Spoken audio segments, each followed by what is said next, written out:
June 1971, the Henderson family arrived at their new home in Harrisville, Rhode Island. They were a normal family. There was Dad, Ronald, Mom, Karen, and their 3 children, Cindy, Nancy, and Bruce.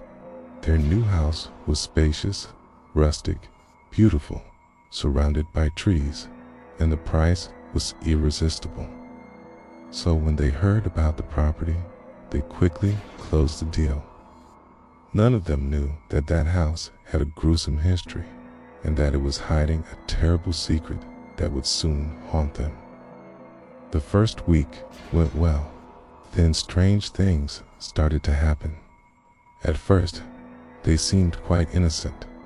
Footsteps on the stairs, doors opening and closing on their own, whispers at night, some movement in the corner of your eye.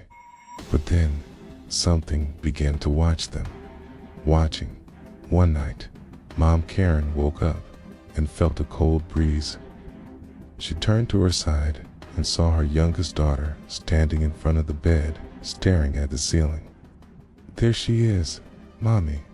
Look, the lady with no face," she exclaimed. Then the girl pointed to the corner and whispered, "She's down there." Startled, the mother thought it was just a bad dream. However, the next morning she noticed wet footprints on the wooden floor, which came from the basement. Strange thing, the basement hadn't been used for years. No one entered there. They only deposited things and left them in the dust. As the days passed, more things happened. One of the sons saw a tall man lying on his bed as if he were crucified. He could hear heavy breathing, but when he got closer, he disappeared. Screaming sounds were heard every night at the same time. Suddenly, lamps burned out spontaneously. Then one night, they heard a loud crash and went to the dining room to see what had happened. They couldn't believe their eyes. The table was flying through the air. It spun around, hitting the walls, and finally hit the fireplace with such force that it broke in half. Nobody had done it. They called the police and an engineer who confirmed that the table had not been tampered with, nor had any vices. It weighed almost 200 kilos. It was clear that a supernatural phenomenon had occurred. For Karen, enough was enough. She needed help. She wanted to get to the bottom of what was happening in her house, and most importantly, protect her children. She searched the phone book until she found the names of Ed and Lorraine Warren, the country's most famous paranormal investigators. When Lorraine entered the house, she suddenly froze. Stopping at the door, she trembled and said in a soft voice, "He's here. He doesn't want us to be here." Lorraine and Ed exchanged glances. The investigator began asking questions. Dad, Ronald, a rational person, skeptical of stories about ghosts or evil presences, claimed that since the first day, strange things had happened. His wife and children, especially his youngest daughter, had witnessed terrifying visions and heard strange voices. Lorraine nodded, knowing that these were classic signs of demonic activity. She already suspected that the entity that had possessed the girl was only a small part of the evil present in the house. "What's going on here?" Ed asked. Karen immediately told him about the vision her daughter had shared with her, the lady with no face. The investigator then went to the little girl's room. Everything was as if nothing had happened. But when Lorraine touched the corner where the girl had indicated, she felt a sudden chill. That was the first sign that there was something really dark hidden behind those walls. Lorraine continued exploring the house. Spirits reacted violently to her presence, moving objects and even shaking the beds. Finally, she went to the basement. When the door creaked, a strong smell of mildew and decay hit her nostrils. Immediately, Lorraine noticed that the dirt floor had footprints, as if someone had just stepped on it. The thing was that no one had entered there for years. Ed began conducting an audio recording session to try to capture sounds that could not be heard by the human ear. After minutes of silence, screams, whispers, and distorted laughter were recorded. He had gotten exactly what he was looking for. Now, he needed to investigate the history of the house. Going to the local archives, he discovered that in the mid-1800s, the house belonged to a woman named Bathsheba Sherman.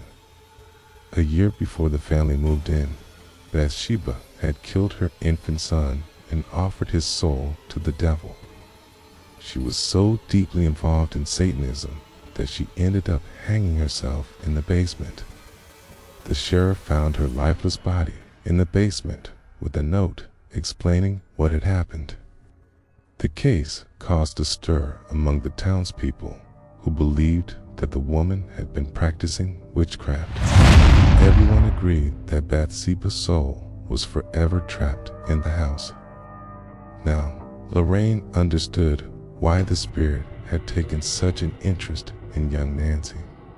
The girl had features similar to the deceased baby, and perhaps the spirit had mistaken her for her. But there was something else haunting the house. Something lurked in its depths, something dark and malevolent. But what? Lorraine couldn't shake off the feeling that something big was missing. What other secrets was that house hiding? While Lorraine delved deeper into the history of the house, Ed spoke with the family. They all recounted the strange experiences they'd lived through. The investigator also conducted a new audio session. This time, he asked them to speak their names. Immediately, a voice responded. Okay. It was a deep, guttural voice that sent chills down their spines. Ed listened intently. It wasn't Bathsheba. The woman's voice sounded different. "Who are you?" he shouted into the microphone. The reply came immediately. "I am the one who lives in darkness. I am the one who watches." Then the entity taunted the investigators. "You can't get rid of me. I'm part of this house. I'm part of its foundation.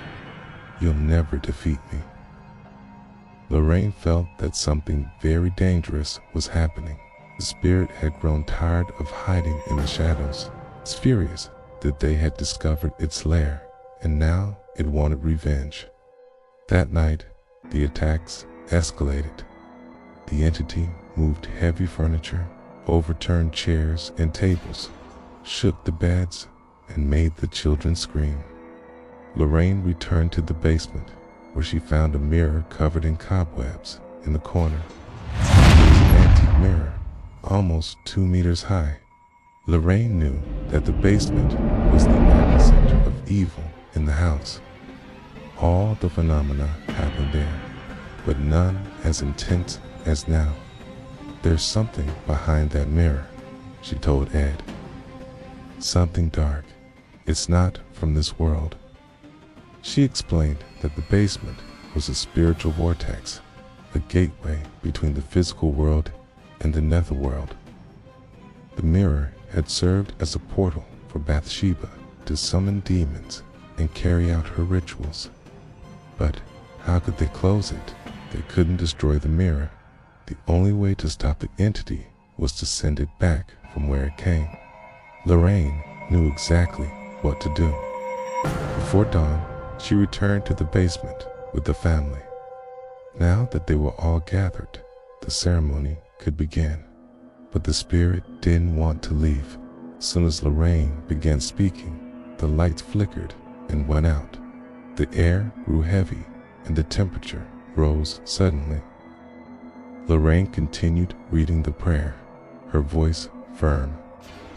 Despite the darkness, she could feel the entity growing angry as she recited the words. The spirit tried to flee, but it was too late.